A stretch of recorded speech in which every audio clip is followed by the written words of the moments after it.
মা বাবার চোখের পানি ছাড়া টাকা পয়সার মালিক হতে পারো না রে যুবক। আমার মা এতটা কষ্ট করেছেন, দুনিয়াতে আমি আসার কষ্ট যে কত কঠিন। আমি যেদিন দুনিয়াতে আসব, আমার আম্মা জান প্রসব বেদনায় পড়ে এতটাই চিৎকার দিয়া কান্না করলেন, আমার আম্মা জানের কণ্ঠের আওয়াজ আমার ঘরের বাইরে কেউ শুনে নাই। কিন্তু আজ আমি দুনিয়াতে আসার ব্যথাটা এতটাই প্রচন্ড, মা অজান্তে চিৎকার দেয়। মায়ের চিৎকারের আওয়াজে পাশের বাড়ির মানুষগুলো রাতের বেলা ঘুমাইতে পারে না। এত চিৎকারের আওয়াজ আর কান্নার আওয়াজ। মা চিৎকার দিয়ে কয়, আজ আমি মনে হয় মরে যাব, আর বাঁচবো না। আমার দাদি, আমার নানি, আমার আম্মা জানের কাছে সহযোগিতার জন্য বসে আছেন। আম্মা জান এক পর্যায়ে বলে, ও আমার মা, ও শাশুড়ি, আমার থেকে চলে যাও, আমার স্বামীকে আমার কাছে এনে দাও। আমার মা আমার বাবাকে কাছে টেনে ঘর থেকে সবাইকে সরাইয়া হাতটা ধরিয়া আম্মা জান কাঁদেন আর বলেন, ও স্বামী আমার, দয়া করে আমাকে মাফ করে দাও। তোমার ঘরে আসিয়া যেইভাবে খেদমত করা দরকার পারি নাই। আজ আমি বাঁচবো না, আমি মরিয়া যাব। সাত আসমানের মতো বোঝা আমার মাথায় চেপে আসছি। সন্তান দুনিয়াতে আসার ব্যথাটা সহ্য করতে পারি না। এতটা প্রচন্ড আঘাত, আমার কণ্ঠকে আমি সংবরণ করতে পারি না। ও স্বামী, আমি মরিয়া যাব। এই প্রসব বেদনায় কত নারীরা দুনিয়ার থেকে চলে গেল, তুমি আমাকে মাফ করে দাও। বাবা চোখের পানি ছেড়ে বলে, বিবি ধৈর্য ধারণ করো, আল্লাহ সাহায্য করবেন। আমিও দোয়া করতেছি। এইভাবে মা তোমাকে আমাকে নিয়ে কত কষ্ট করেছেন। আম্মা জানের এই প্রসব বেদনার কষ্ট, সন্তান জীবনটা দিয়েও যদি মায়ের গোলামি করে, মায়ের কষ্টর ঋণ আদায় হবে না। ওই সন্তান ইবাদত করে পাহাড়ের চূড়ায়, কিন্তু আম্মা জানের কলিজার মধ্যে দুরহ পেরেশানি। সন্তানের না দেখলে ভালো লাগে না। সন্তান পাহাড়ে চলে গেল ইবাদত করার জন্য, কিন্তু আমি বৃদ্ধা মা সন্তানের একটু দেখবো, কলিজা ঠান্ডা করব, এই সুযোগ আমার হলো না। মা মনে মনে চিন্তা করিয়া একদিন সিদ্ধান্ত নিল, আমি যেহেতু সন্তান আমার কাছে আসবে না, আমি একা একা যাইয়া আমি সন্তানকে একটু মোহাব্বতের ডাক দিয়া মোলাকাত করে ওর চেহারাটা দেখিয়া আমার কলিজা আমি ঠান্ডা করব। বৃদ্ধা মা চিন্তা করিয়া একদিন সকাল বেলা সূর্য উদিত হলো, রোদের প্রখর তাপ। আম্মা জান সিদ্ধান্ত নিয়ে একা একা মহিলা মানুষ হেঁটে হেঁটে পাহাড়ের কিনারায় চলে গেলেন। যাইয়া এবার পাহাড়ের উপরে উঁচু জায়গা, ওই পাহাড়ের চূড়া এত উঁচু, সন্তান ওখানে ইবাদত করে। আম্মা জান হাতটা চোখের সামনে নিয়া এরপরে উপরের দিকে তাকাইয়া সন্তানের নাম ধরে ডাক দিছে, ও সন্তান একটু নিচে নেমে আসো, আমি তোমার একটু মোলাকাতের জন্য, তোমার মা পাহাড়ের চূড়া থেকে তোমাকে নিচে আসতে বলতেছি, তোমার চেহারাটা দেখবো, কলিজা ঠান্ডা করার জন্য। আমি ঘর থেকে রোদের প্রচন্ড তাপ, সূর্যের গরম, তারপরেও আমি মা তোমার মোহব্বতের বিরহের বেদনা সহ্য করতে পারি নাই, একটু দেখা দাও। সন্তানের মা এভাবে ডাকতেছেন বারবার। সন্তান পাহাড়ের চূড়ায় ছোট্ট ঘরের মধ্যে ইবাদতে নামাজে দাঁড়ানো, মা যে ডাকতেছে সন্তানের কানে আওয়াজ চলে গেছে। নামাজের মধ্যে দাঁড়াইয়া সন্তান মায়ের কণ্ঠ পাইয়া চিন্তায় পড়ে গেল, এখন আমি মাওলার সামনে দাঁড়াইয়া আমি আল্লাহর সাথে কথা বলতেছি, আমি সূরা কেরাত পড়তেছি, কোরআন তেলাওয়াত করতেছি, এখন কি আমি আল্লাহর ডাকের সাড়া দিব নাকি ডাক বাদ দিয়া মায়ের ডাকে পাহাড়ের নিচে চলে যাব? এই চিন্তা করিয়া সিদ্ধান্ত নিল, আমি আল্লাহর ইবাদত ছাড়বো না, মায়ের ডাকে সাড়া দিব না। আম্মা জান রৌদ্রের গরমে এতটা কষ্ট পাইয়া দীর্ঘ টাইম দাঁড়াইয়া এবার নিরুপায় হইয়া নিরাশ হইয়া আম্মা জান বাড়ির মধ্যে আবার চলে গেলেন, আর মনের মধ্যে একটু হালকা কষ্ট পাইলেন। এর সন্তানেরা, আল্লাহর কসম করে বলি, যতই বাহাদুরি করি না কেন, মা বাবার চোখের পানি আর দোয়া ছাড়া এই জায়গায় কোনোদিন বসতে পারি নাই। ও সন্তানেরা, কত মা জীবনভর কষ্ট করেছেন, কত বাবা অল্প টাকায় বেতন পাইয়া সংসার চালাইতেন, কত কষ্ট করে সন্তানেরা আমাদের মানুষ বানাইছেন।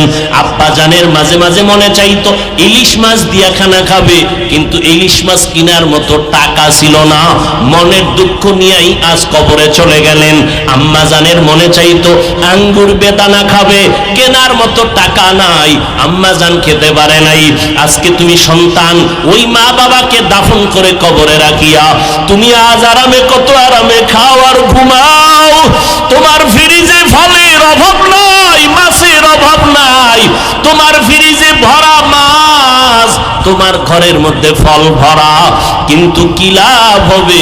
যেই মা বাবা ফল খাওয়ার আফসোস করলেন, মাছ খাওয়ার আশা করেছিলেন, আজকে তারা সাদা কাপড়ের প্যাকেট হয়ে কবরে পড়ে আছে।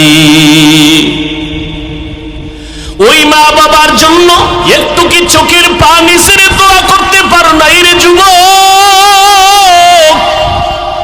যেই মা বাবা তোমার আমার জন্য এত চোখের পানি ফেললেন, যেই মা বাবা তোমার আমার জন্য এত কষ্ট করলেন, জীবন ভর তুমি আমি যদি মা বাবার গোলাম হয়ে কাজ করি, ঋণ আদায় করা যাবে না। জীবনের মূল কষ্ট মায়ের প্রসব বেদনা, সাত আসমান সাত জমিন তখন মায়েরই মাথায়। জীবনের মূল কষ্ট মায়ের প্রসব বেদনা, সাত আসমান সাত জমিন তখন মায়েরই মাথায়। আমার সুন্দর মুখ দেখে মায়ের, আমার সুন্দর মুখ দেখে মায়ের ব্যথা যায় দেয় হাসাইয়া। ও আমার প্রাণের মা, মা গো মা, কোথায় গেলে মোরে ছাড়িয়া? জনম দুঃখী ইয়াতীম আমি, চায় না কেহ ফিরিয়া। এরে নবীর আশিক, ওই মা জীবন ভর এত কষ্ট করেছেন, মায়ের কষ্ট কোনোদিন ঋণ আদায় করা যায় না। আল্লাহর বান্দাকে মা ডাকলেন, পাহাড়ের চূড়া থেকে সন্তান নেমে আসলো না। মা মনে কষ্ট পাইয়া বাসায় চলে গেল। কয়েকদিন পরে আবার অন্তরের মধ্যে তুফান।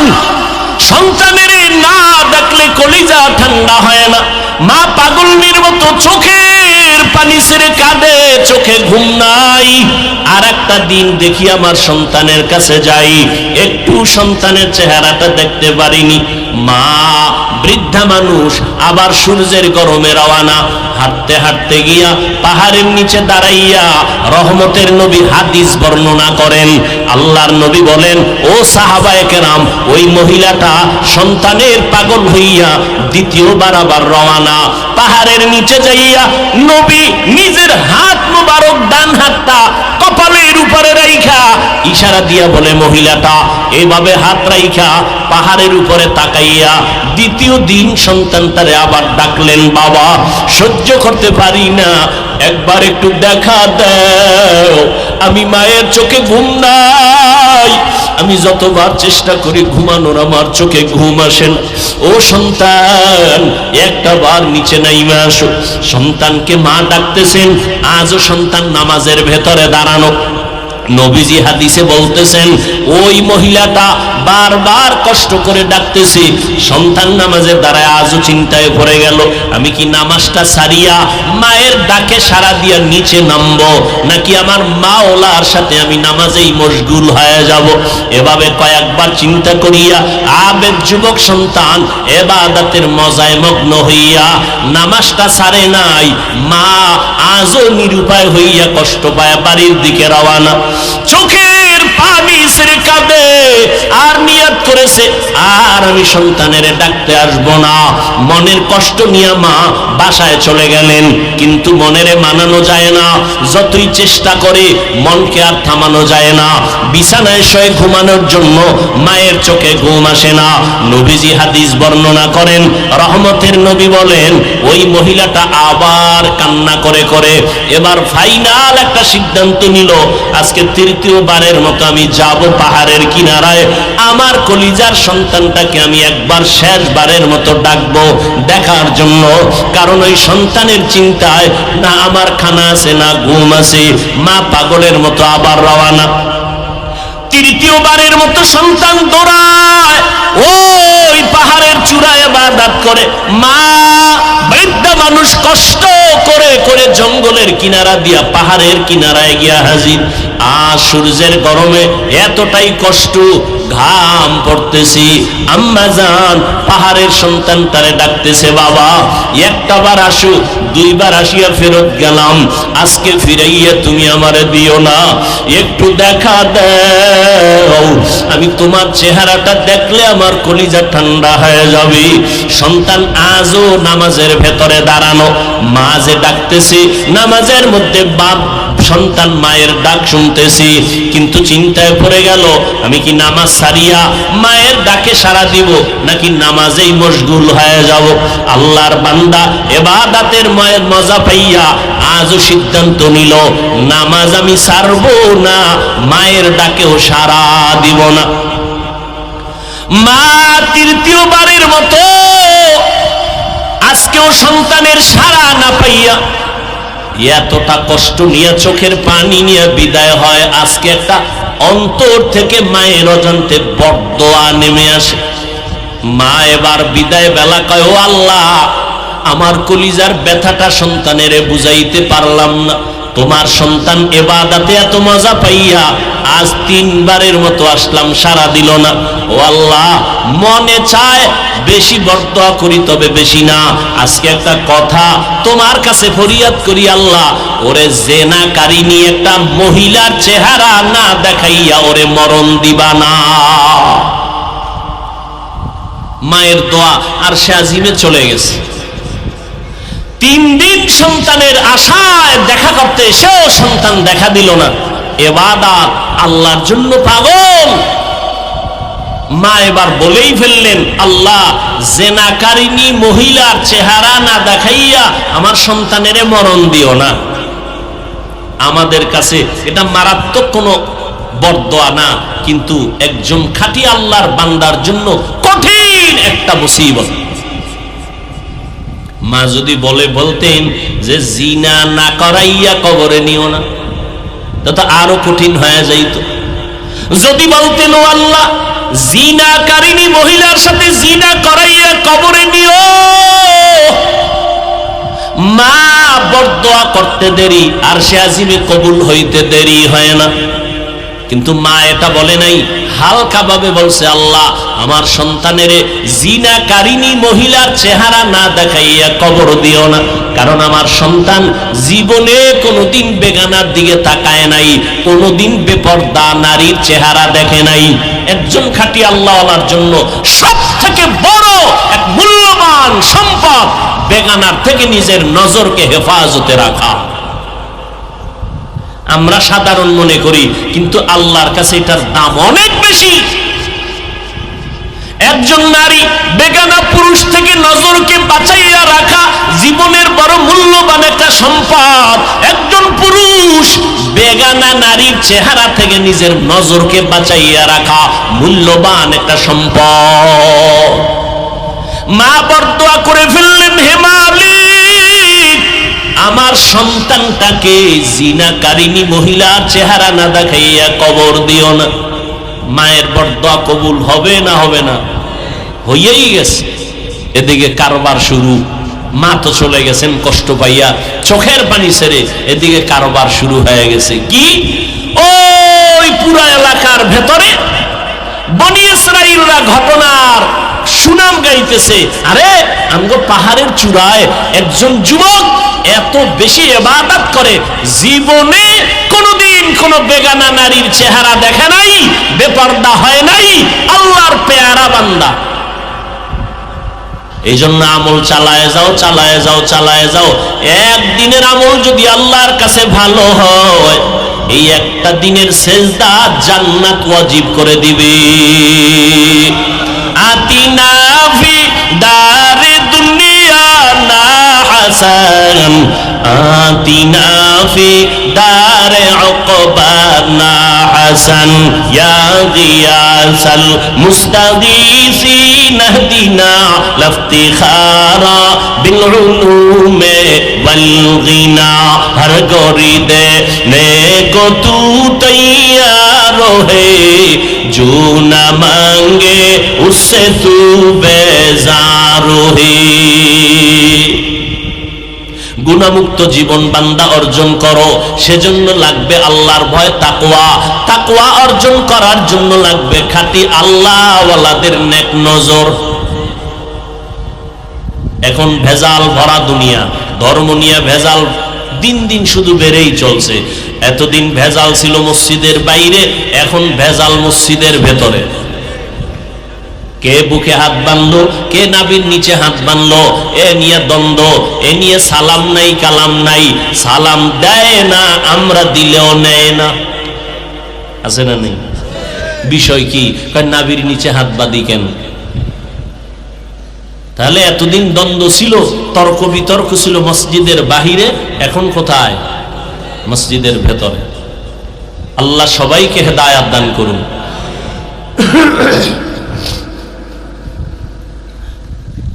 আলোচনার বিষয়বস্তু তাকওয়া অর্জন করো। তাকওয়া অর্জন করার এক মহামূল্যবান মেডিসিন হলো রমজানের রোজা। কিন্তু কপাল খারাপ, এই সমাজে বহু মুসলমান ছিল যারা বলছে আমার ঘরে কি ভাতের টান আছে, আমি রোজা রাখবো কেন? এরকম কুলাঙ্গার আছে না নেই? আমরা কি ভাতের অভাবে রোজা রাখি? হ্যাঁ ওরে ভাই, পৃথিবীতে যত ধর্ম আছে আল্লাহর দেওয়ার মানুষের বানানো, সব ধর্মে রোজা আছে, নাম আলাদা, সিস্টেম আলাদা। তার মানে না খাওয়ার সাধনা হিন্দুদের মধ্যে আছে, না খাওয়ার সাধনা বৌদ্ধ ধর্মের মধ্যে আছে, না খাওয়ার সাধনা খ্রিস্টান ধর্মের মধ্যে আছে, না খাওয়ার সাধনা। আমরাও না খাইয়া সাধনা করি, তবে ব্যবধান কি? আমাদের না খাওয়ার সাধনার মধ্য দিয়ে আমরা আল্লাহকে তালাশ করি। কোন কোন ধর্মের ইতিহাস এমন আছে যে না খাওয়ার সাধনা করিয়া যদি কেউ জাগাত মরতে পারে না খাইয়া, বিনা হিসাবে স্বর্গে চলে যাও। না খাওয়ার সাধনা সব ধর্মে আছে, কিন্তু মুসলমান ধর্মের না খাওয়ার সাধনা শুধু না খাইয়া থাকার নাম রোজা না, আল্লাহর পরিচয় নিয়ে আল্লাহর মোহাব্বত তৈরি করে চলার নাম রোজা। এজন্যই রোজার মাধ্যমে তাকওয়া অর্জন হয়। তাকওয়া মানে গুনাহমুক্ত হওয়া। পেটের মধ্যে প্রচন্ড ক্ষুধা, ইফতারির বাকি আছে আধা ঘন্টা, সামনে খানাও রেডি, পানিও রেডি, ইফতারি রেডি, 10 প্লেটে 10 জনের ইফতারি। রোজাদার দাঁড়াইয়া বসার আগে চিন্তা করে 10 জনের যে ইফতারি দিছে তো আমার একার লাগে, কি দিছে? পেটে এই পরিমাণ ক্ষুধা। এত প্রচন্ড ক্ষুধার পরেও ইফতারির 20 মিনিট আগে কি কেউ পানি পান করে? কার ভয়? আল্লাহর ভয়। আল্লাহ কয় এই 1 মাসের সাধনা দিয়া 11 মাস রেডি রেখে দাও। রমজানের 1 মাসের সাধনা দিয়ে 11 মাসকে পরিচালনা করো, কারণ এই মাস হলো সব মাসের মধ্যে সরদার, সাইয়্যিদুশ শুহুর শাহরুর রমাজান। আল্লাহ বলেন রমাজান হলো আল্লাহর মাস, নবীজি বলেন শাহরুর রমাজান শাহরুল্লাহ, রমজান আল্লাহর মাস। এই রমজান পাইয়াও যারা তাকওয়া অর্জন করতে পারি নাই তাদের বদনসিব। রমজান তো এক মাস, তাকওয়া অর্জন করার রাস্তা দুইটা, হয়তো রমজানের রোজার দ্বারা তাকওয়া অর্জন করো, দ্বিতীয় আরেক রাস্তা খাঁটি আল্লাহওয়ালা তাদের নেক নজরের দ্বারা তাকওয়া অর্জন করো। তাহলে রমজান চলে গেল, এখন রাস্তা একটা বাকি, আল্লাহওয়ালাদের মাধ্যমে নেক নজর লাগায়া তাকওয়া অর্জন করা। লিকুল্লি শাইইন মা'দিনুন ওয়া মা'দিনুত তাকওয়া কুলুবুল আরিফিন। প্রত্যেকটা জিনিসের একটা গোডাউন আছে, তাকওয়ার গোডাউন হলো খাঁটি আল্লাহওয়ালাদের কলব। আল্লাহওয়ালাদের কলবের ভেতরে তাকওয়া, তারা যদি নেক নজর লাগায় দেয়, আল্লাহ তাআলা তার অন্তরে তাকওয়ার মেডিসিন দান করেন। সোহবতে সালেহ তোরা সালেহ কুনাত, সোহবতে তালে তোরা তালে কুনাত, এক জামানা সোহবতে বা আউলিয়া বেহতের সব সালা তাআত বেরিয়া। খারাপ লাগে? দুনিয়াটা পরীক্ষার হল। বাধ্যবাধকতা করে নাই আল্লাহ দ্বীনের জন্য। মসজিদে ঢুকবেন দরজা খোলা, গানের প্যান্ডেলে ঢুকবেন সেই দরজাও কি খোলা। আল্লাহ ধৈরেই বলবেন এই ঢুকলি কেন, বরং আল্লাহ স্বাধীনতা দিয়ে দিছেন। মন চাইলে গুনাহ করো, মন চাইলে নেক আমল করো, ফলাফলের বেলায় টের পাইবা পুরস্কার না তিরস্কার। তবে অনেকে বলে মরার পরে কি হবে না হবে চিন্তা করে লাভ নাই। তবে আজকে থেকে মনে রাখবেন, গুনার সীমানা যদি পেরিয়ে যায়, যেটাকে আমরা বলি পাপ বাতি হয়, তাহলে শাস্তি মরার আগেই হবে, মরার আগেই শুরু হয়ে যায়। দলিল قال النبي صلى الله عليه وآله وسلم ইসনানি ওয়াজিলুহুম আল্লাহ ফিদ দুনিয়া আল বাগিউ ওয়া উকুকুল ওয়ালিদাইন। নবীজি বলেন দুইটা অপরাধ আছে এমন, যেই অপরাধটা করলে শাস্তি হবে দুনিয়ায়, মরার আগে না পরে। কথা বলেন না কেন? মরার আগে। কয়টা অপরাধ? এক নাম্বার অপরাধের নাম জুলুম। অপরাধের নাম কি? জুলুম। জুলুম করলে জুলুমের শাস্তি মরার আগেই দুনিয়ায় হবে। এই জুলুম আবার তিন প্রকার: আল্লাহর সাথে জুলুম করা, নিজের সাথে জুলুম করা, অন্য অন্য মাখলুকতের সাথে জুলুম করা। আল্লাহর সাথে যত জুলুম, এর মধ্যে বড় জুলুমের নাম হলো শিরিক। ইয়া বুনাইয়া লা তুশরিক বিল্লাহ ইন্নাশ শিরকা লাযুলমুন আযীম। লোকমানে হাকিম তার সন্তানকে বলে, ও সন্তান, আল্লাহর সাথে শিরিক করবা না। শিরিক হলো জুলুমের মধ্যে বড় জুলুম। নিজের সাথে জুলুম করা মানে গুনাহ করে নিজেকে ধ্বংসের পথে নেওয়া এক জুলুম। হাতের হক আদায় না করা, হাতের সাথে জুলুম। চোখের হক আদায় না করা, চোখের সাথে জুলুম। জবানের হক আদায় না করা, জবানের সাথে জুলুম। অন্তরের হক আদায় না করা, অন্তরের সাথে জুলুম। পায়ের হক আদায় না করা, পায়ের সাথে জুলুম। অন্যান্য মাখলুকতের সাথে জুলুম। যেমন একটা ঘটনা হাদিসে আছে, আল্লাহর এক বান্দি, নারী না পুরুষ? কথা বলেন। আল্লাহর এক বান্দি জীবনভর নেক আমল করেছেন, এমন কোন নেক আমল নাই যে আমলটা বান্দি করে নাই। সারাটা জিন্দেগি নেক আমল, কিন্তু জীবনের এক শেষ বেলা সামান্য একটু অন্যায় করে ফেললো। আল্লাহর ভিন্ন একটা মাখলুক, একটা বিড়াল ঘরের মধ্যে আনিয়া এরপরে খাঁচা আটকাইয়া রাখলো। খাঁচা আটকাইয়া রাখিয়া বিড়ালটাকে কোনো খানা মহিলা দেয় নাই। অন্যের ঘরে যাইয়া বিড়ালটা খানা খাবে সেই সুযোগটাও দেয় নাই। বিড়ালটা ধুকে ধুকে ধুকে ধুকে খাঁচায় পড়ে মারা গেল ক্ষুধার যন্ত্রণায়। নবীজি বলেন, ও সাহাবায়ে কেরাম, এই মহিলা জীবনভর নেক আমল করার পরে একটা বিড়ালের খানা না দিয়ার কারণে বিড়ালটা ক্ষুধার কারণে মরে গেল। গাইবি আওয়াজ সারা শরীর চলে আসলো, কে যেন জানায় দিল, এই আল্লাহর বান্দি, জীবনভর যত নেক আমল করেছো, বিড়ালের জুলুম করিয়া কষ্ট দেওয়ার কারণে, বিড়াল মরে যাওয়ার কারণে তোমার জীবনের সব নেক আমলগুলো বরবাদ। একটা বিড়ালকে কষ্ট দিলে জীবনের সব আমল যদি বরবাদ হয়, আমরা যারা মানুষের কষ্ট দেই, আছে না নাই? জোরে বলেন, কত কষ্ট। এক তো গালাগালি করে কষ্ট, গীবত শিকায়াত করে কষ্ট, এরপরে আবার আছে মানুষের উপরে হামলা করে কষ্ট, মামলা করে কষ্ট, হত্যা পর্যন্ত করে, করে না করে না? দিন দিন শুধু হত্যা বাড়তেছে। ও আল্লাহর বান্দারা, বড় কঠিন এক বিষয়। এরে নবীর আশিক, ভালো করে বুঝো, আল্লাহ পাক কিন্তু পাপরেও ছাড়ে না। সীমা লঙ্ঘন করলে শাস্তি দুনিয়ায়।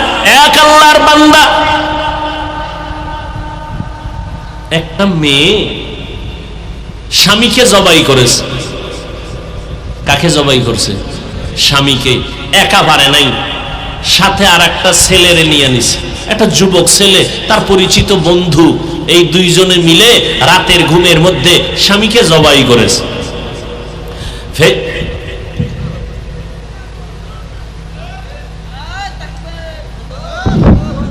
কথা শুনতে থাকি, আওয়াজ যেহেতু আছে, এই গোপনে অন্ধকারে কেউ পালায় যায় না, এই অভ্যাস ভালো না। এতক্ষণ বসছেন, আর একটু ধৈর্যের সাথে বসেন, আল্লাহ সবাইকে কবুল করেন, আরো মহাব্বতে বলেন। আল্লাহ পাক বান্দাকে জাহান্নামে দিতে চান না, কখনোই আল্লাহ কাউকে জাহান্নামে দিতে চান না। জাহান্নাম বানাইলেন কেন? কিছু গাদ্দারেরা বলে আমরা সব জান্নাতে গেলে জাহান্নামে যাবে কে? এরকম কিছু মানুষ আছে না, বলে এত আমল দিয়া হবে কি? তো মানুষ, কিছু কিছু মানুষ আছে ইচ্ছা করে জাহান্নামে যাবেই। আমি পীর সাহেবের কাছে গেছি, পীরের ছাড়ব না, যদি জাহান্নামে যাওয়া লাগে যাব। আল্লাহ কয়, এই সমস্ত গাদ্দার মানুষের জন্য জাহান্নাম বানায় রাখছি, কিন্তু আমি আল্লাহ চাই না কেউ জাহান্নামে যাক। এজন্য তওবার দরজা অল টাইম খোলা। আসো, তওবা করো, আমি আল্লাহ তোমার জীবনের গুনাহ মাফ করে দেব। ভাইরা আমার, আল্লাহর বান্দি একটা যুবকের সাথে নিয়ে একটা স্বামী আপন স্বামীকে জবাই করেছে। জবাই করিয়া লাশটাকে ফালায় দিছে, কেউ জানে না। আত্মীয় স্বজনের জানায় দিল।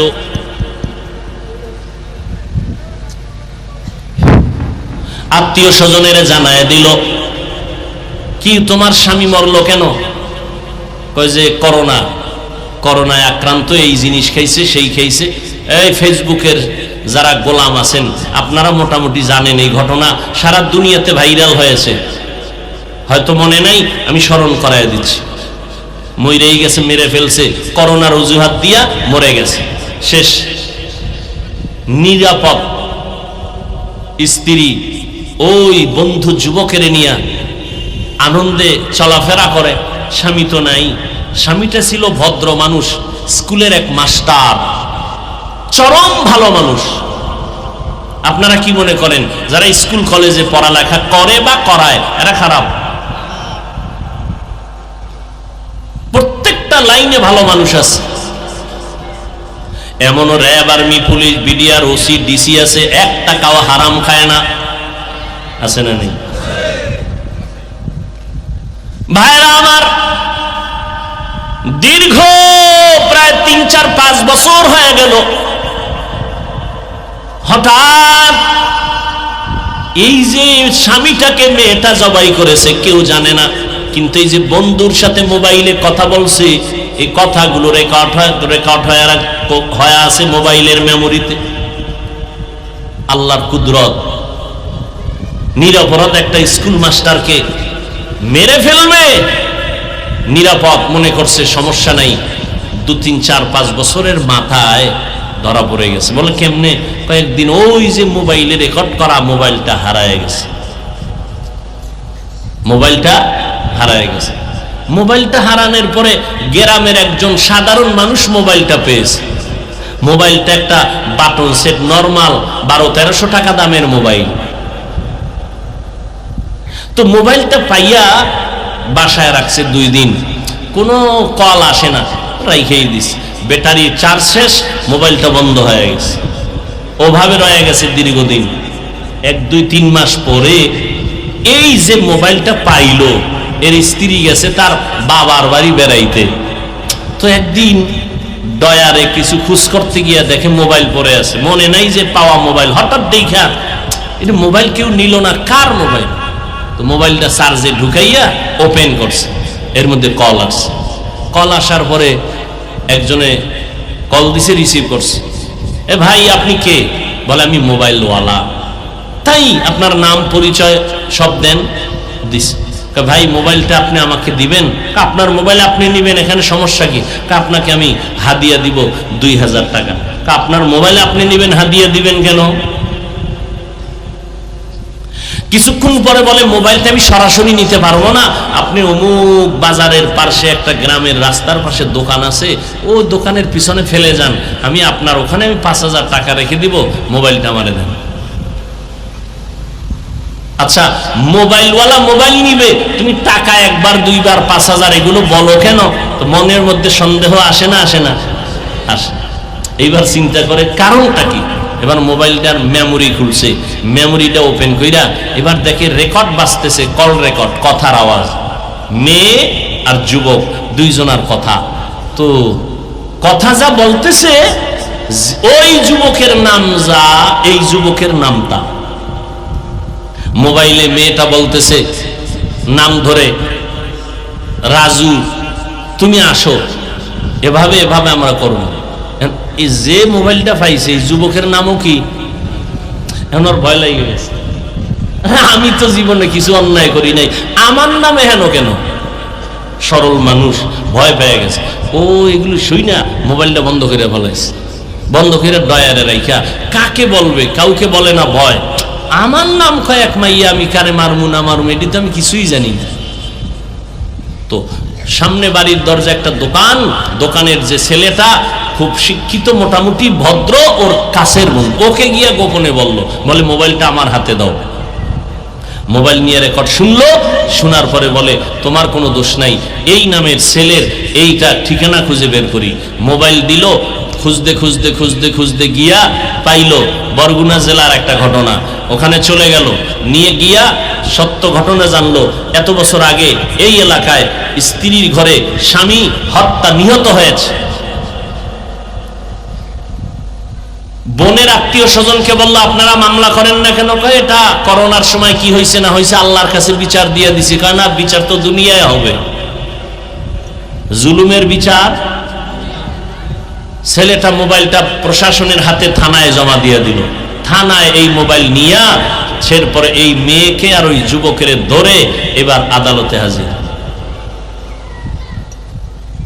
রহমতের নবী বলেন, 2টা অপরাধ যদি করে দুনিয়ায় বিচার হবে মরার আগেই। 1 নাম্বার অপরাধের নাম জুলুম, দ্বিতীয় অপরাধের নাম হলো মা বাবার সাথে অন্যায় করা। জুলুম করলে শাস্তি হবে দুনিয়ায়, আর মা বাবার সাথে যদি অপরাধ করো সেই শাস্তিও হবে দুনিয়ায়, মরণের পরের বিচার হবে আলাদা। এজন্য জুলুমের বিচারটাও দুনিয়ায় হয়ে যায়, আখিরাতের বিচার তো আছে রিজার্ভ, সেটা ভিন্ন। জুলুম থেকে আল্লাহ আমাদের হেফাজত করেন। দ্বিতীয় অপরাধ হলো মা বাবার সাথে বেয়াদবি করা। এই শাস্তিটা আল্লাহ দুনিয়ায় দিবেন। আল্লাহর একজন প্রিয় বান্দা ইবাদত করে, প্রচন্ড বেগে ইবাদত করে, এত পরিমাণ ইবাদত করতেছেন, খাওয়ার চিন্তা নাই, ঘুমের চিন্তা নাই, সময় পেলেই নামাজে দাঁড়ায় তেলাওয়াত করে। আল্লাহর মোহাব্বত অর্জনের জন্য মাধ্যম হলো 2টা, এক হলো আল্লাহর কোরআনের তেলাওয়াত, দ্বিতীয় হলো নামাজ।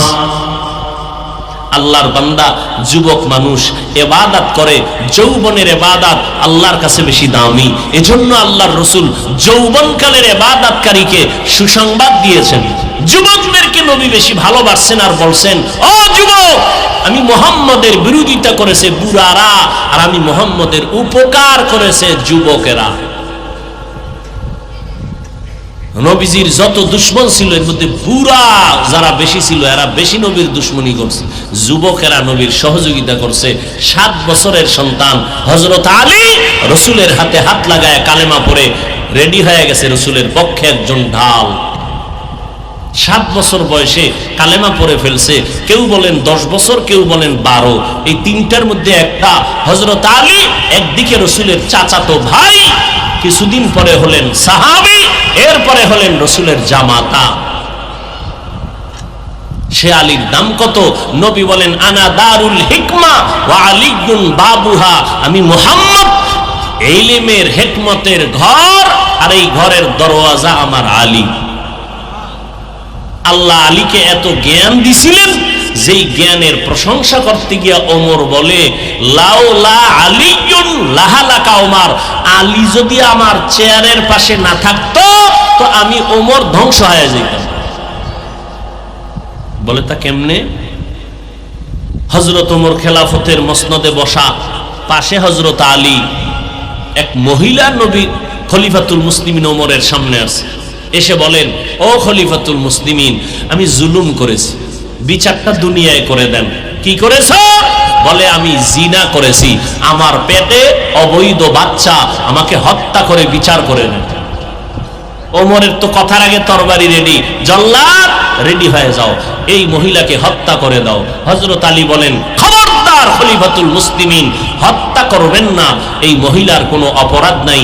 অপরাধ আর মহিলার অপরাধ হতে পারে, কিন্তু বাচ্চাটার কোনো অপরাধ নাই।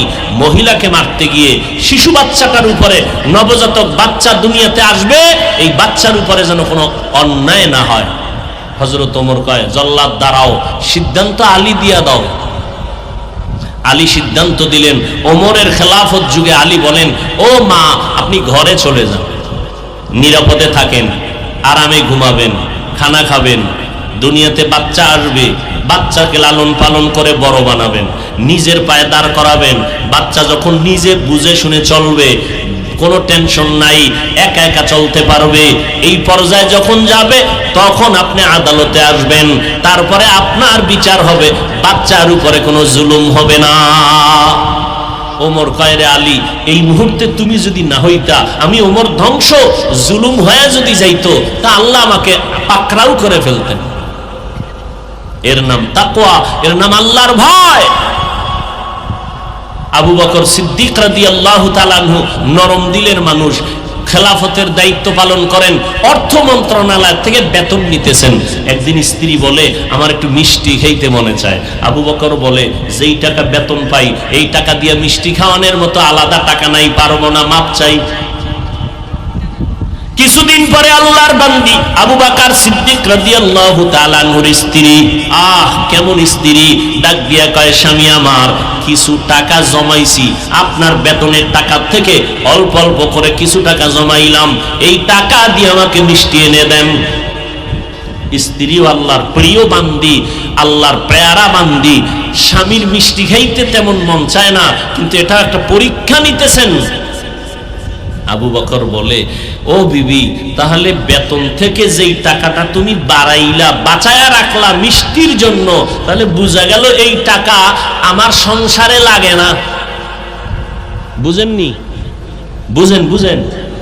আবু বকর বলে, তুমি আমার বেতন থেকে যেই টাকা বাঁচাইয়া রাখলাম মিষ্টির জন্য, তাহলে প্রমাণ হলো আমার বেতনের বাকি টাকায় সংসার চলে। এই টাকা, বেতনের বাড়তি টাকা যেটা বাঁচাইয়া রাখছো, এই টাকা ছাড়াও বাকি টাকায় সংসার যেহেতু চলে, এই টাকাটা বেশি, অতএব আগামী মাস থেকে এই টাকা বেতন থেকে কর্তন করে দিব, নিব না।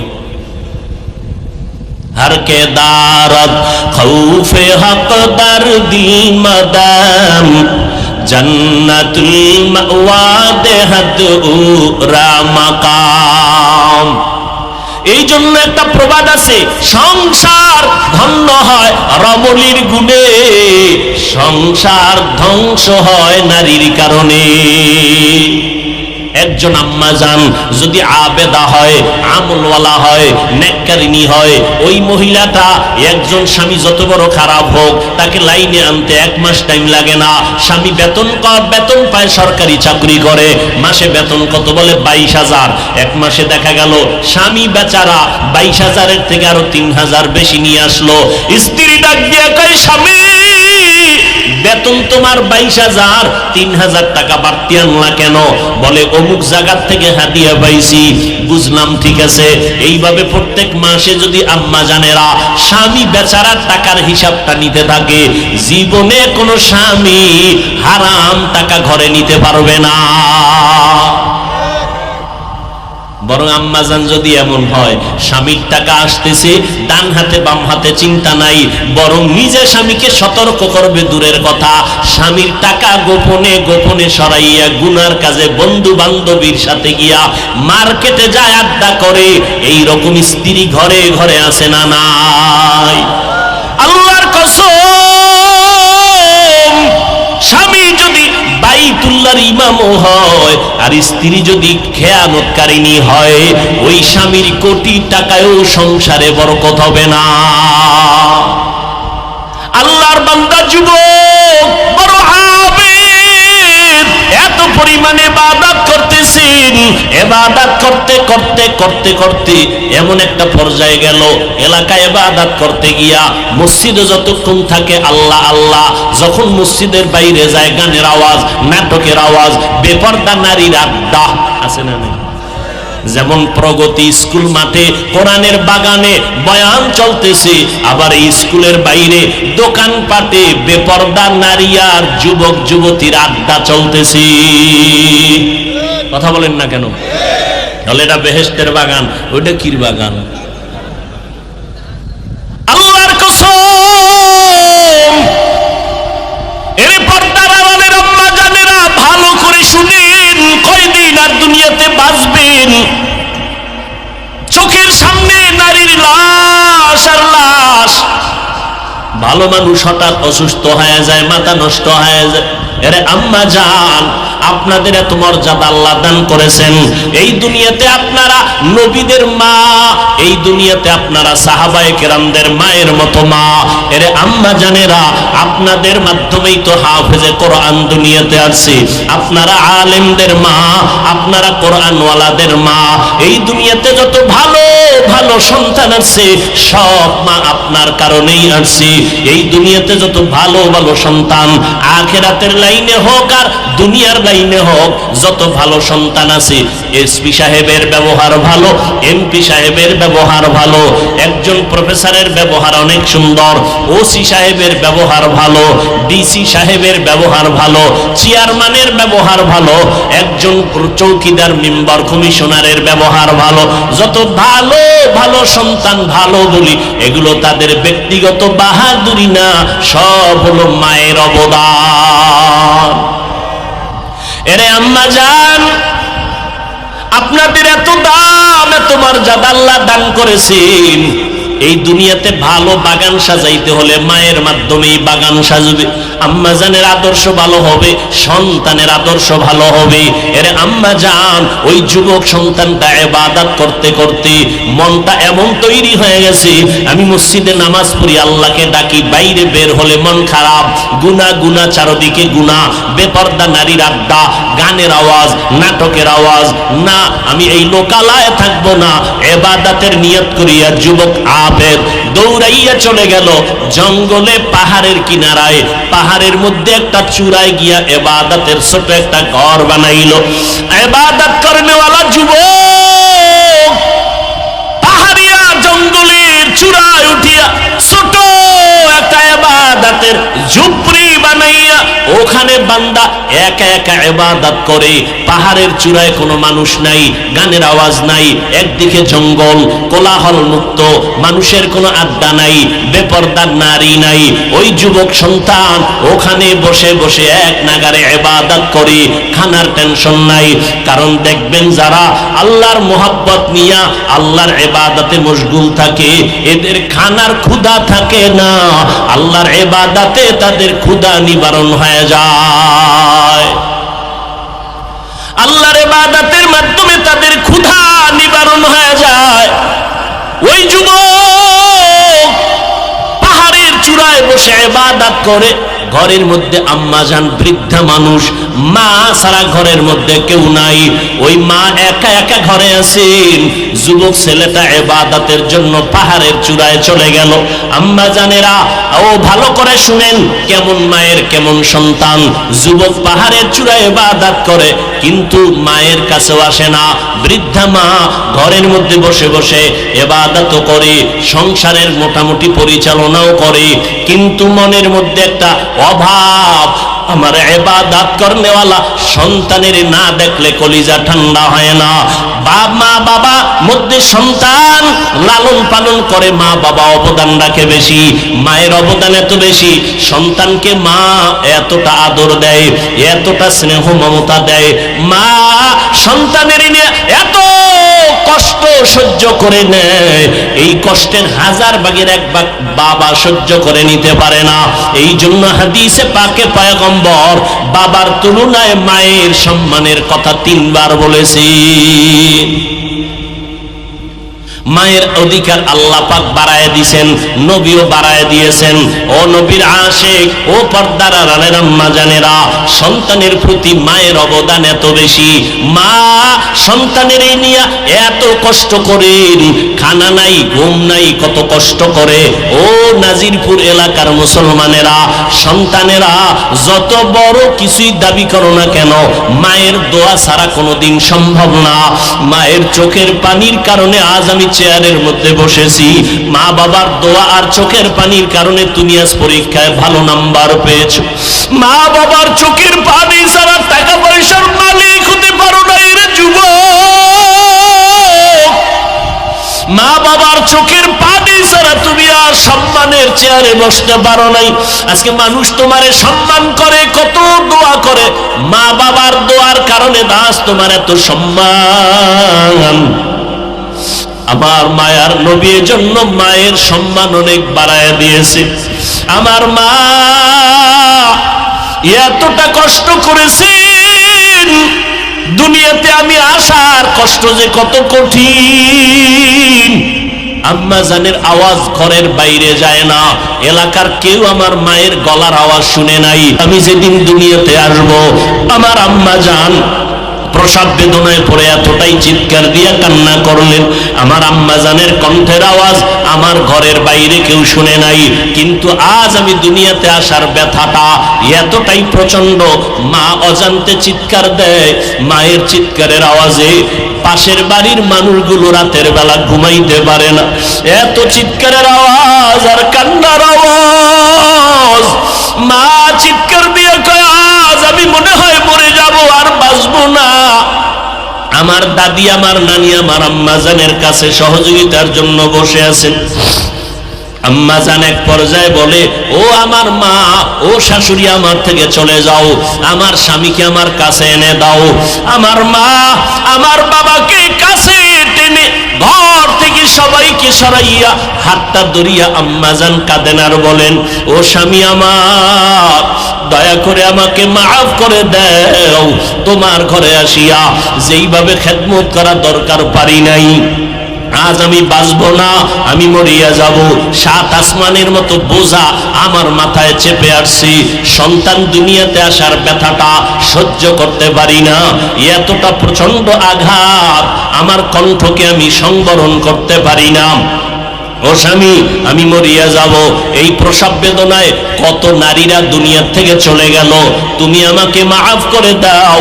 বাবা চোখের পানি ছেড়ে বলে, বিবি ধৈর্য ধারণ করো, আল্লাহ সাহায্য করবেন। আমিও দোয়া করতেছি এইভাবে মা তোমাকে আমাকে নিয়ে কত কষ্ট করেছেন। আম্মা জানের এই প্রসব বেদনার কষ্ট সন্তান জীবনটা দিয়েও যদি মায়ের গোলামি করে মায়ের কষ্টর ঋণ আদায় হবে না। ওই সন্তান ইবাদত করে পাহাড়ের চূড়ায়, কিন্তু আম্মা জানের কলিজার মধ্যে দুরহ পেরেশানি। সন্তানের না দেখলে ভালো লাগে না। সন্তান পাহাড়ে চলে গেল ইবাদত করার জন্য, কিন্তু আমি বৃদ্ধা মা সন্তানের একটু দেখবো, কলিজা ঠান্ডা করব, এই সুযোগ আমার হলো না।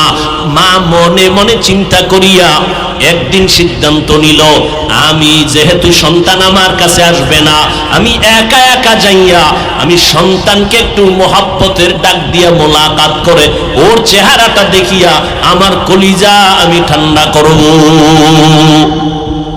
বৃদ্ধা মা চিন্তা করিয়া একদিন সকালবেলা সূর্য উদিত হলো, রোদের প্রখর তাপ। আম্মাজান সিদ্ধান্ত নিয়ে একা একা মহিলা মানুষ হেঁটে হেঁটে পাহাড়ের কিনারায় চলে গেলেন। যাইয়া এবার পাহাড়ের উপরে উঁচু জায়গা, ওই পাহাড়ের চূড়া এত উঁচু, সন্তান ওখানে ইবাদত করে। আম্মাজান হাতটা চোখের সামনে নিয়া এরপরে উপরের দিয়ে তাকাইয়া সন্তানের নাম ধরে ডাক দিছে, ও সন্তান একটু নিচে নেমে আসো, আমি তোমার একটু মোলাকাতের জন্য তোমার মা পাহাড়ের চূড়ার থেকে তোমাকে নিচে আসতে বলতেছি, তোমার চেহারাটা দেখবো, কলিজা ঠান্ডা করার জন্য। আমি ঘর থেকে রোদের প্রচন্ড তাপ, সূর্যের গরম, তারপরেও আমি মা তোমার মোহব্বতের বিরহের বেদনা সহ্য করতে পারি নাই, একটু দেখা দাও।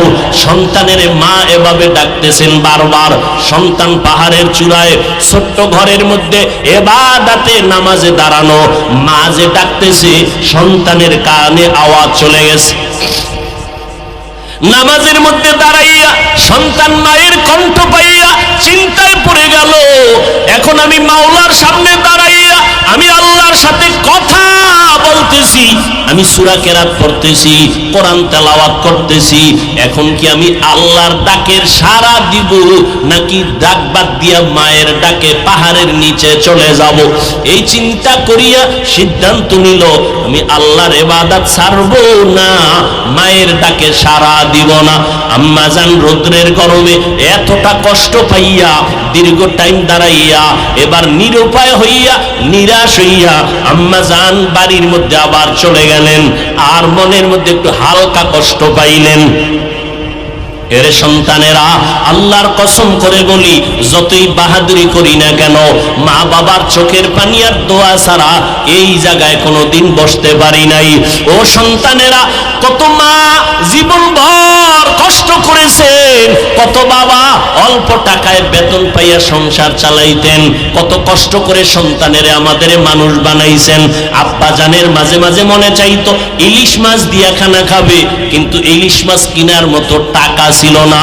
মনের দুঃখ নিয়েই আজ কবরে চলে গেলেন। আম্মা জানের মনে চাইতো আঙ্গুর বেদানা খাবে, কেনার মতো টাকা নাই, আম্মা জান খেতে পারে নাই। আজকে তুমি সন্তান ওই মা বাবাকে দাফন করে কবরে রাখিয়া তুমি আজ আরামে, কত আরামে খাও আর ঘুমাও। তোমার ফ্রিজে ফলের অভাব নাই, মাছের অভাব নাই, তোমার ফ্রিজে ভরা মাছ, তোমার ঘরের মধ্যে ফল ভরা, কিন্তু কি লাভ হবে? যেই মা বাবা ফল খাওয়ার আফসোস করলেন, মাছ খাওয়ার আশা করেছিলেন, আজকে তারা সাদা কাপড়ের প্যাকেট হয়ে কবরে পড়ে আছি। ওই মা বাবার জন্য একটু কি চোখের পানি ছেড়ে দোয়া করতে পারো না রে যুবক? যেই মা বাবা তোমার আমার জন্য এত চোখের পানি ফেললেন, যেই মা বাবা তোমার আমার জন্য এত কষ্ট করলেন, জীবন ভর তুমি আমি যদি মা বাবার গোলাম হয়ে কাজ করি, ঋণ আদায় করা যাবে না। জীবনের মূল কষ্ট মায়ের প্রসব বেদনা, সাত আসমান সাত জমিন তখন মায়েরই মাথায়। জীবনের মূল কষ্ট মায়ের প্রসব বেদনা, সাত আসমান সাত জমিন তখন মায়েরই মাথায়। আমার সুন্দর মুখ দেখে মায়ের, আমার সুন্দর মুখ দেখে মায়ের ব্যথা যায় দেয় হাসাইয়া। ও আমার প্রাণের মা, মা গো মা, কোথায় গেলে মোরে ছাড়িয়া, জনম দুঃখী ইয়াতীম আমি, চায় না কেহ ফিরিয়া। এরে নবীর আশিক, ওই মা জীবন ভর এত কষ্ট করেছেন, মায়ের কষ্ট কোনোদিন ঋণ আদায় করা যায় না। আল্লাহর বান্দাকে মা ডাকলেন, পাহাড়ের চূড়া থেকে সন্তান নেমে আসলো না, মা মনে কষ্ট পাইয়া বাসায় চলে গেল। কয়েকদিন পরে আবার অন্তরের মধ্যে তুফান, সন্তানের না ডাকলে কলিজা ঠান্ডা হয় না। মা পাগলনির মতো চোখের পানি ছেড়ে কাঁদে, চোখে ঘুম নাই। আর একটা দিন দেখি আমার সন্তানের কাছে যাই, একটু সন্তানের চেহারাটা দেখতে পারিনি। মা বৃদ্ধা মানুষ, আবার সূর্যের গরমে রওয়ানা। হাঁটতে হাঁটতে গিয়া পাহাড়ের নিচে দাঁড়াইয়া রহমতের নবী হাদিস বর্ণনা করেন। আল্লাহর নবী বলেন, ও সাহাবায়ে কেরাম, ওই মহিলাটা সন্তানের পাগল হইয়া দ্বিতীয়বার আবার রওয়ানা। পাহাড়ের নিচে যাইয়া নবী নিজের হাত মুবারক, ডান হাতটা কপালের উপরে রাইখা ইশারা দিয়া বলে, মহিলাটা এইভাবে হাত রাইখা পাহাড়ের উপরে তাকাইয়া দ্বিতীয় দিন সন্তানটারে আবার ডাকলেন, বাবা সহ্য করতে পারি না, একবার একটু দেখা দাও। আমি মায়ের চোখে ঘুম নাই, আমি যতবার চেষ্টা করি ঘুমানোর, আমার চোখে ঘুম আসেন। ও সন্তান, একটা বার নিচে নাইমা আসো। সন্তানকে মা ডাকতেছেন, আজও সন্তান নামাজের ভেতরে দাঁড়ানো। নবীজি হাদিসে বলতেছেন, ওই মহিলাটা বারবার কষ্ট করে ডাকতেছি, সন্তান নামাজে দাঁড়ায় আজও চিন্তায় পড়ে গেল, আমি কি নামাজটা সারিয়া মায়ের ডাকে সাড়া দিয়া নিচে নামবো, নাকি আমার মাওলার সাথে আমি নামাজেই মশগুল হয়ে যাব। এভাবে কয়েকবার চিন্তা করিয়া আবেগ যুবক সন্তান ইবাদতের মজায় মগ্ন হইয়া নামাজটা সারে নাই। মা আজও নিরুপায় হইয়া কষ্ট পায় বাড়ির দিকে রওয়ানা। চোখের পানি ছেড়ে কাঁদে, আর নিয়ত করেছে আর আমি সন্তানের ডাকতে আসবো না। মনের কষ্ট নিয়ে মা বাসায় চলে গেলেন, কিন্তু মনেরে মানানো যায় না। যতই চেষ্টা করে মনকে আর থামানো যায় না। বিছানায় শুয়ে ঘুমানোর জন্য মায়ের চোখে ঘুম আসে না।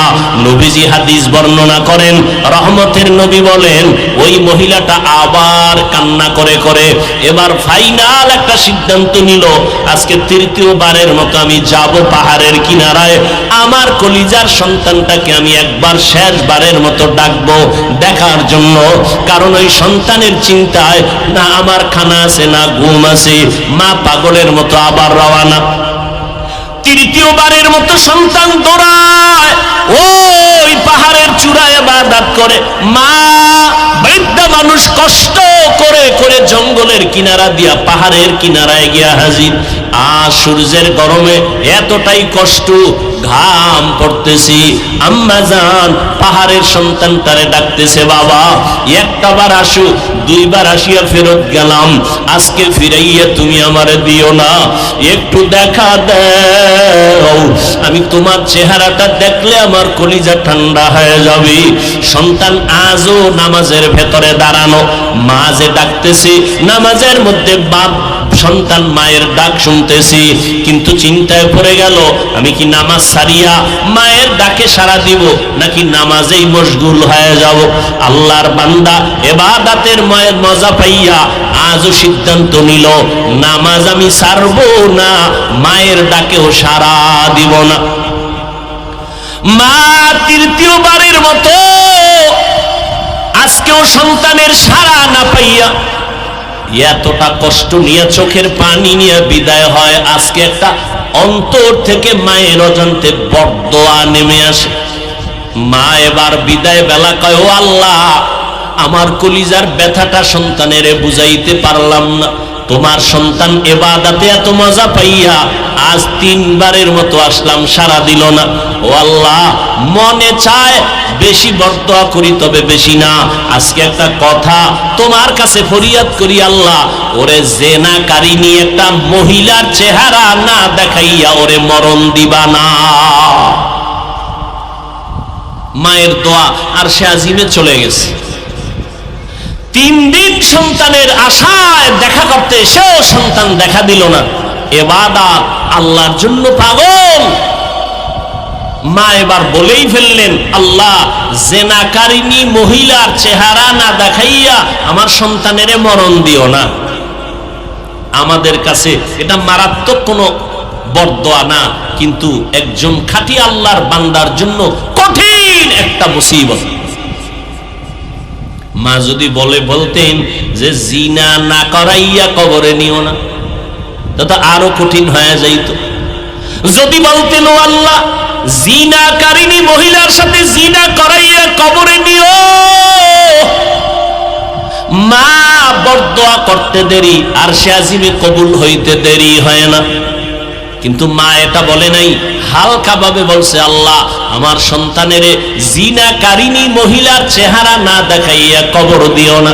কারণ আমার সন্তান জীবনে কোনোদিন বেগানার দিকে তাকায় নাই, কোনোদিন বেপর্দা নারীর চেহারা দেখে নাই। একজন খাঁটি আল্লাহওয়ালার জন্য সব থেকে বড় এক মূল্যবান সম্পদ বেগানার থেকে নিজের নজরকে হেফাজতে রাখা। আমরা সাধারণ মনে করি, কিন্তু আল্লাহর কাছে এটার দাম অনেক বেশি।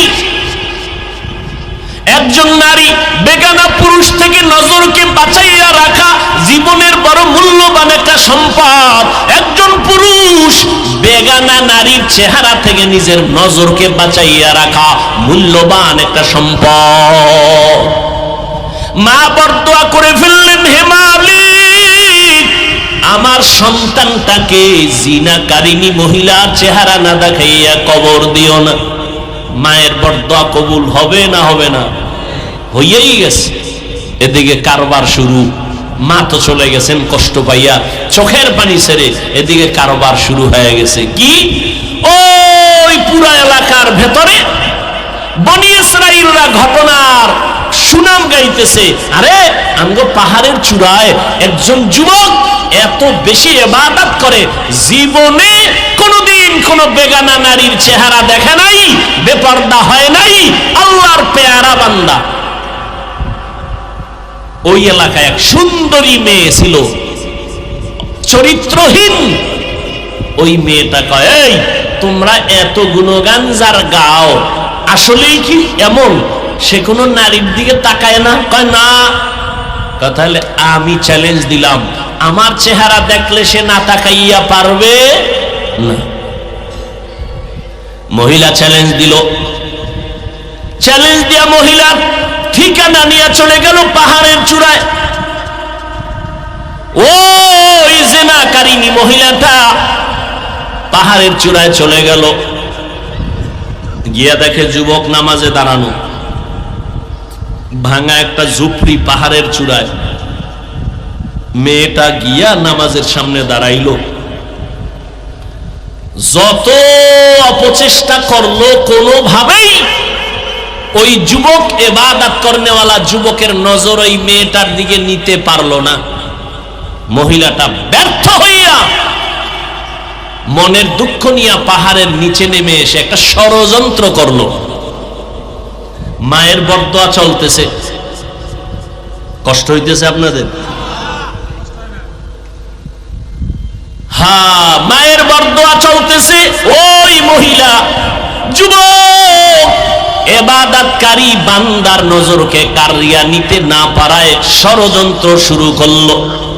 নিচে নেমে চলে গেল। পাহাড়ের পাশে একটা চেটিয়াল ময়দান, খোলা ময়দান, বকরি চড়ায় এক রাখাল। ওই রাখালের কাছে চলে গেল, গিয়া রাখালের সাথে জেনা করলো। ওই রাখালের জিনা করার মাধ্যমে পেটে একটা সন্তান আসলো, অবৈধ সন্তান।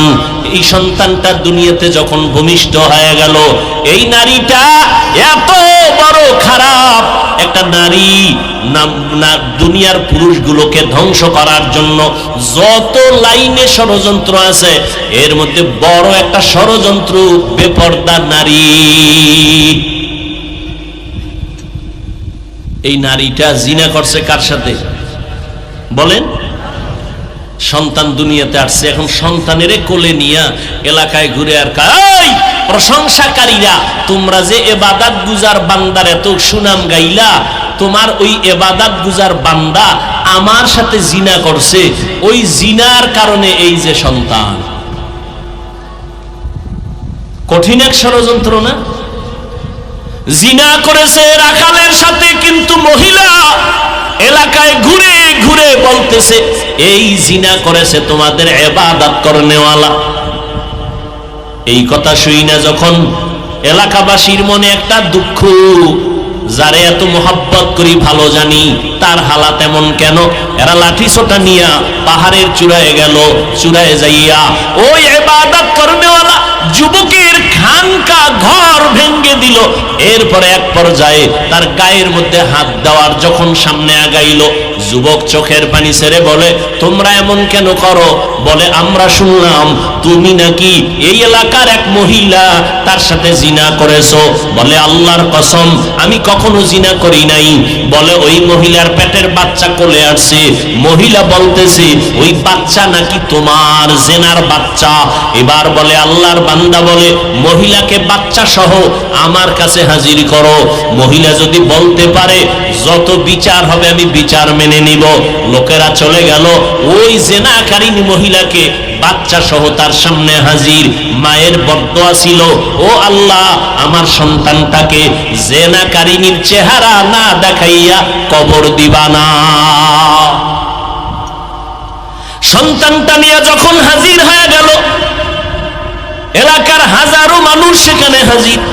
যুবক ওই ইবাদতখানায় 2 রাকাত নামাজ পড়ে মাওলার কাছে কান্না শুরু করলো আর বলে, ও মালিক দয়া করে আমাকে মাফ করে দাও। আজ আমার উপর একটা মিথ্যা অপবাদ চলে আসছে, তুমি ছাড়া আমার আপন কেউ নাই। আমার মনে হয় মায়ের সাথে কোনো না কোনো উপায় একটু কষ্ট দিয়েছি, তুমি বুঝি বেজার হয়ে গেছো, তুমি আমাকে উদ্ধার করো, বাঁচায় দাও। এমন ভাবে কান্না করে ইবাদত করনেওয়ালা যুবক আল্লাহর কাছে দোয়া করে এবার নিচের দিকে নামলো। জেনাকারিনী মহিলাটা বাচ্চা নিয়ে হাজির হলো, হাজারো মানুষ, এলাকার মানুষ হাজির। এইবার মহিলা বলে, জিনাকারিনী মহিলা আল্লাহর বান্দার দিয়ে নজর করে বলে, তুমি আমার সাথে জিনা করেছো। বলে, তাই নাকি?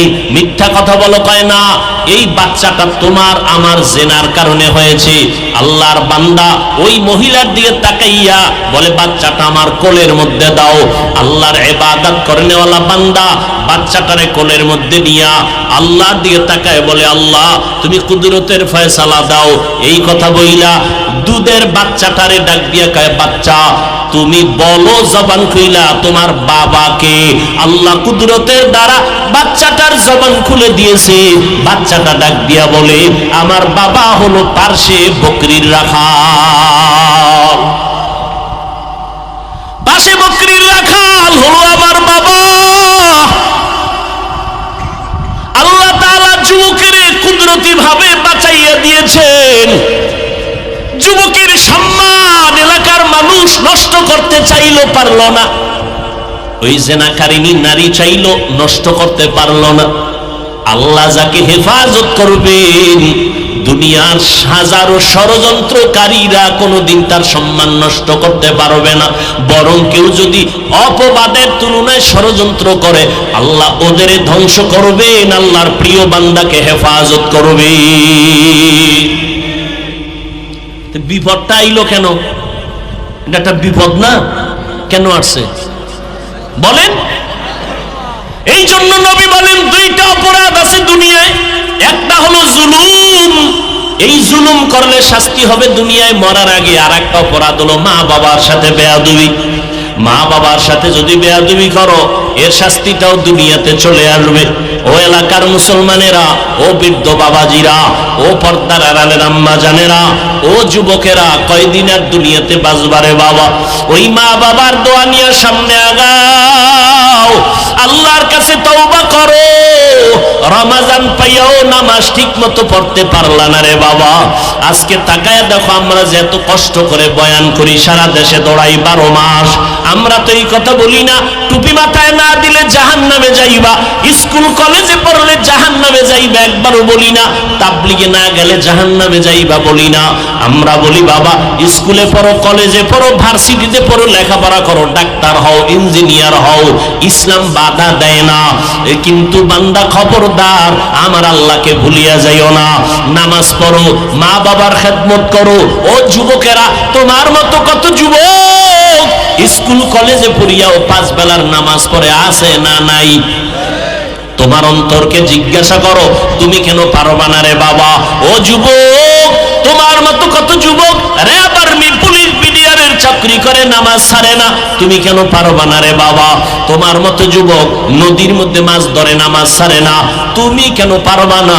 আল্লাহর ভয় অন্তরে জমা করে নাও। আমার কবরে আমি যাব, তোমার কবরে তুমি যাইবা, আমার জবাব আমি দিব, তোমার জবাব তুমি দিবা। কিন্তু খবরদার, আমি বুঝায় গেলাম পায়ে ধরিয়া, আল্লাহর মহাব্বত নিয়ে যাও। কোন পীর তোমার কবরে গিয়া সহযোগিতা করবে না, কোন বক্তা, কোন মাওলানা গিয়া সহযোগিতা করবে না। সাদা কাফনের 3টা সাদা কাফনের প্যাকেট হয়ে কবরে একা পড়ে থাকতে হবে। ও যুবক বাবারা, তোমার মতো যুবক তাকায় দেখো, স্কুল কলেজে পড়ে, চাকরি করে, ব্যবসা করে, নামাজ ছাড়ে না। ও আল্লাহর বান্দা মুরব্বীরা, আপনাদের মতো কত বুড়া মানুষ লাঠি হাতে নিয়া আল্লাহর ঘর মসজিদে গিয়া 5 বেলার নামাজ পড়ি, আপনারা বুড়া হইয়া কেন পারেন না? আল্লাহর কাছে কি জবাব দিবেন চিন্তা করেন। ও পর্দার আড়ালের আম্মা জানেরা, আপনারা নবীর স্ত্রী আয়েশা রাদিয়াল্লাহু তাআলা আনহার মতো দামি নারী, ফাতেমা রাদিয়াল্লাহু আনহার মতো দামি নারী, এর আম্মা জান, আপনারা ইসমাঈল নবীর মা হাজেরা আলাইহিস সালামের মতো দামি নারী, এরে আম্মা জান, আপনারা ঈসা নবীর মা মারিয়াম আলাইহিস সালামের মতো দামি নারী। এই দুনিয়াতে এক বড় বেঈমানের নাম আমি বয়ানের শুরুতেই বলেছিলাম, নাম ফেরাউন। ওই ফেরাউনের ঘর, এত বড় বেঈমান ফেরাউন, তার ঘরে স্ত্রীর নাম জানেননি?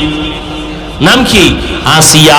ও পর্দার আড়ালের আম্মা জানেরা, এত বড় বেঈমান ফেরাউন, কোরআন শরীফে যার নাম আছে, এত বড় বেঈমানের ঘরে তার আপন স্ত্রী আসিয়া এত বড় দামি নারী হয়ে গেল। আল্লাহর নবী বলেন, কিয়ামতের ময়দানে জান্নাতের ভেতরে আমি নবীর সাথে আসিয়ার সাথে বিবাহের বন্ধন হয়ে যাবে। ফেরাউনের ঘরে থেকে আসিয়া এমন আল্লাহ পাকের পেয়ারা বান্দি হয়ে গেলেন। একদিন ফেরাউন দাঁড়ানো, আসিয়ার হাতের থেকে যেন কি পড়ে গেল। আসিয়া অজান্তে আল্লাহর নাম জবানে বলল। ফেরাউন ডাক দিয়া কয়, আসিয়া তুমি কার নাম বললা? এইবার আসিয়া ভয় পেয়ে গেল। আমি গোপনে আল্লাহরে ডাকি, ফেরাউন জানে না, আজকে অজান্তে জেনে ফেললো। যখন জেনেই ফেলেছে, এখন আর গোপন করে লাভ নাই। আল্লাহর বান্দি আসিয়া কয়, ও ফেরাউন, তুমি আমার স্বামী হতে পারো, তুমি আমার খোদা না। মিশরের সবাই তোমারে খোদা মানে, আমি আমার আল্লাহ একজনকেই মানি। বলে কারে মানো? মুসা নবী যে আল্লাহকে মানে, আমি আসিয়াও সে আল্লাহকে মানি। এইবার ফেরাউন বলে, এটা কেমন কথা? বলে এটাই আসল কথা। এইবার ফেরাউন বলে, আসিয়া আমাকে খোদা মানতে হবে। আসিয়া ডাক দিয়া কয়, আমি যারে অন্তর দিয়া মোহাব্বত করি, মালিকেরে আর ভুলবো না। তোমারে যিনি বানাইছেন তিনি আমার আল্লাহ, ওই আল্লাহর নাম আমার জবান থেকে আর ছাড়বো না। এবার ফেরাউন বলে, রে আসিয়া, আল্লাহর নাম বন্ধ করো। আসিয়া ডাক দিয়া কয়, জীবনটাও যদি দেওয়া লাগে দিয়া দিব, তারপর আমি আমার মালিকের ভুলবো না। ফেরাউন এইবার দীর্ঘ টাইম অনেক বুঝানোর পরে ব্যর্থ হইয়া আসিয়াকে বলে, আসিয়া রেডি হও, তোমাকে শুলিবিদ্ধ করব, ফাঁসিতে ঝুলাইয়া দিব। আসিয়া বলে, ভয় দেখায় লাভ নাই, আমি ফাঁসির মঞ্চেও যাইতে রাজি, আল্লাহকে ভুলতে রাজি না। আসিয়াকে যখন এই সুসংবাদ দিয়া কঠিন ভাবে এলান করলো, হাজারো লাখো মানুষ মিশরের জমিনে হাজির হয়ে গেল। ফেরাউন খোদার স্ত্রীকে ফাঁসি দেওয়া হবে, শুলিবিদ্ধ করা হবে, ফাঁসির মঞ্চ রেডি হয়ে গেল। আসিয়া চোখের পানি ছেড়ে কান্না করে আর বলে, হে মালিক, যত বড় মুসিবত আসুক না কেন, আমি যেন তোমাকে ভুলিয়া না যাই, ধৈর্য হারা হইয়া না যাই। হঠাৎ করে আসিয়া কান্নার মধ্যে দেখে মূসা নবী রাস্তা দিয়ে হাঁটিয়া যায়। আসিয়া ডাক দিয়া কয়, ও নবী মূসা, আপনি জানেননি আমার উপরে কেমন বিপদ চলে? কয় জানি। বলে জানলে একটু বলবেননি? আপনি তো মাঝে মাঝে আল্লাহর সাথে কথা বলেন। বলে হ্যাঁ বলি। বলে আমার এখন ফাঁসির মঞ্চ রেডি, আপনি একটু আমাকে সংবাদ দেন, আমার আল্লাহ এই মুহূর্তে আমার উপরে রাজি নাকি বেজার? মূসা নবী ডাক দিয়া কয়, রে আসিয়া, কোনো পেরেশানি করবা না, আল্লাহ তোমার উপরে এই মুহূর্তে অনেক খুশি, তুমি ধৈর্য ধারণ করো। আসিয়া এই কথা শুনিয়া আসমানের দিকে তাকাইয়া বলে, হে মালিক, আজ আবার ফাঁসি হয়ে যাবে, তোমার কাছে আমার একটা দাবি হলো। ক্বালাত রব্বি বিনিলি ইনদা বাইতিকাল মুহাররম, ও আল্লাহ, ইন্দাকা বাইতান ফিল জান্নাহ, ও দয়ার মালিক, আমি আসিয়াকে এত বড় খোদা ফেরাউন দাবিদার, তার ঘরে থাইকে একটা আরামের বিছানা পাই নাই, আমার এত সুন্দর রাজকীয় খানা দানা তার বড় খানা পাই নাই। এই ফেরাউন তোমারে আল্লাহ বলিয়া ডাকার কারণে কত কষ্ট দিল, খানা দিল না, ঘুমের বিছানা দিল না, আজ আমাকে ফাঁসি পর্যন্ত দিবে, আমার শুলিবিদ্ধ করবে। ও আল্লাহ, আমি দুনিয়াতে একজন খোদার ঘরে থাইকেও শান্তি পাই নাই, ভালো বিছানা পাই নাই, আজ আমি তোমার কাছে আবদার করি, ও আল্লাহ, তোমার পাশে একটা জান্নাতে আমার ঘর বানাইয়া দাও। আল্লাহর বান্দি আসিয়া এই কথা বলে চিৎকার দিয়া কান্না করেন। হঠাৎ আসিয়ার কান্না বন্ধ হয়ে গেল, হাসা শুরু করলো। ফেরাউন ডাক দিয়া কয়, আসিয়া, বিপদের সময় কেন তুমি হাসতেছো? বলে আমি যা দেখতেছি তুমি তা দেখো না। বলে কি দেখো? বলে তুমি আমাকে ফাঁসি দিবা, তুমি আমারে কষ্ট দিয়েছো, এখন আমি দেখলাম আল্লাহ আমার কলবের চক্ষু খুলিয়া দিছেন, আমি দেখতেছি আল্লাহর কাছে দোয়া করার পর আল্লাহ একটা জান্নাতে ঘর আমার জন্য আলাদা বানাইছেন, ওই ঘরের ছবিটা আমি নিজের চোখে তাকাইয়া দেখতেছি, আর হাজারো লাখো ফেরেশতা অপেক্ষা করতেছে আমাকে জান্নাতের ময়দানে নিয়ে যাওয়ার জন্য। এখন আমার খুশি হচ্ছে অন্তর, আমাকে তাড়াতাড়ি ফাঁসি দাও, আমি মালিকের দরবারে চলে যাব, ওই সুন্দর জান্নাতের বাগানের ঘরের মধ্যে থাকব। এরে নবীর উম্মতেরা, ও পর্দার আড়ালের আম্মা জানেরা, আপনারা আসিয়ার মতো দামি এক নারী, ও যুবক, আল্লাহর কাছে চোখের পানি ছেড়ে দোয়া করো।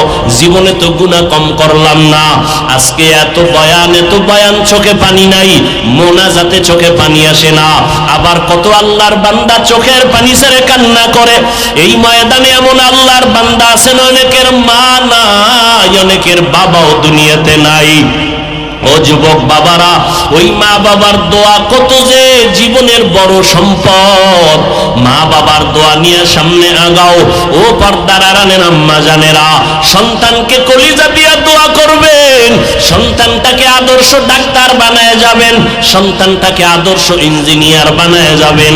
আপনার আদর্শ দিয়া সন্তান আদর্শওয়ালা হবে, আপনার আদবের আদর্শ দিয়া সন্তান আদবওয়ালা হবে, আপনার ব্যবহার দিয়া সন্তান ভালো ব্যবহার বলা হয়ে যাবে।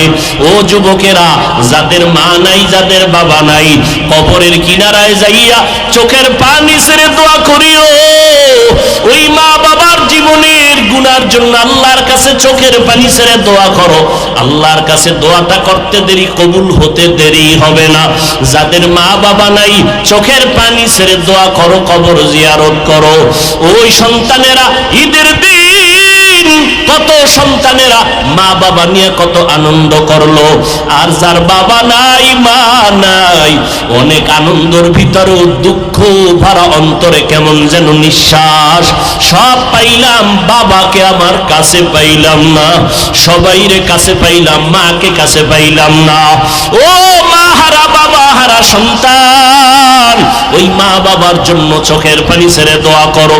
আর যার মা বাবা বেঁচে আছে, ও বাবারা, ওই মা বাবা বেঁচে থাকলে এখন গিয়া দোয়া চাই। মাকে বলিও, মা, বয়ানের মধ্যে বসিয়া দেখলাম কত আল্লাহর বান্দা কান্না করে তওবা করলো, নামাজের জন্য চোখের পানি ছাড়লো, আমার চোখে কেন পানি আসে নাই? আল্লাহ বুঝি গুনার কারণে বেজার হয়ে গেছে। মা, তুমি আমার মাথায় হাত দিয়া দোয়া করিয়া দাও, তুমি যদি দোয়া করো আমার মাওলা তোমাকে কবুল করবেন।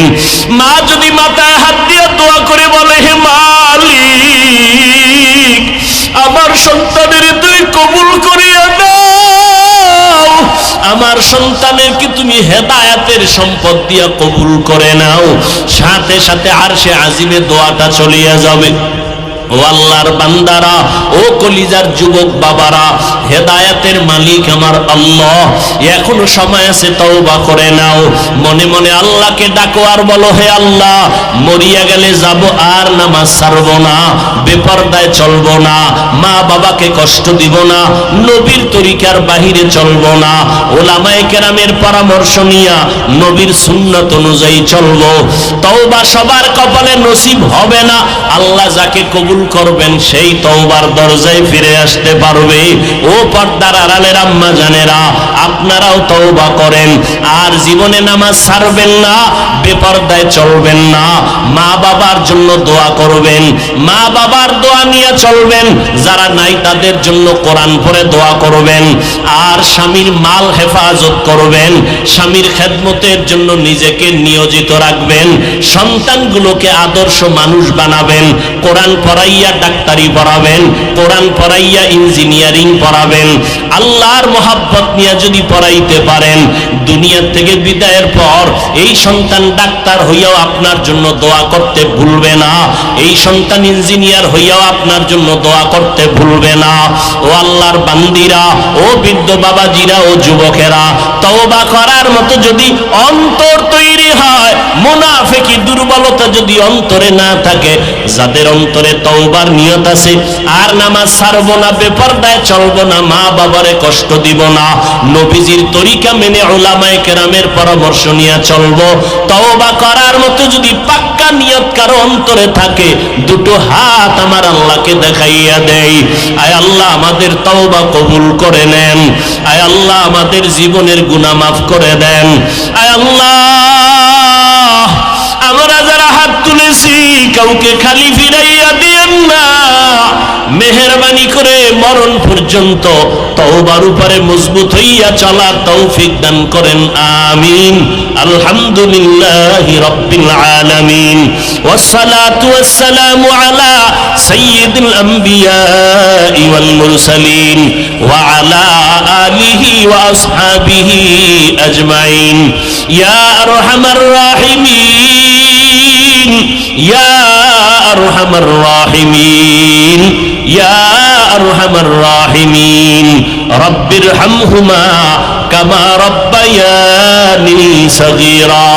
আল্লাহুম্মা ইন্নাকা আফুউন কারীম তুহিব্বুল আফওয়া ফা'ফু আন্না।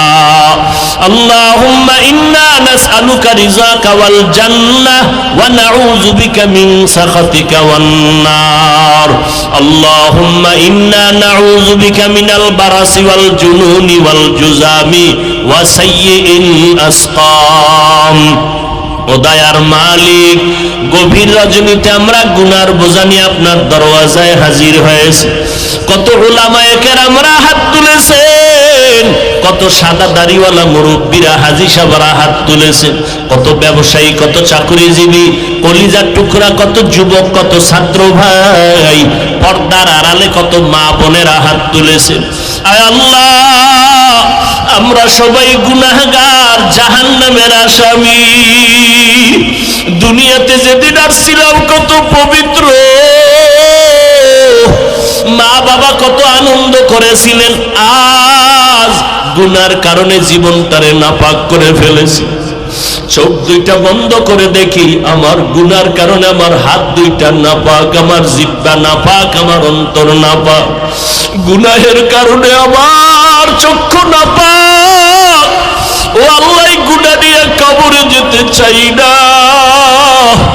দুনিয়াতে সূর্যের গরম সহ্য করতে পারি না, গুনাহ নিয়ে কবরে গেলে জাহান্নামের আগুন কেমনে সহ্য করব?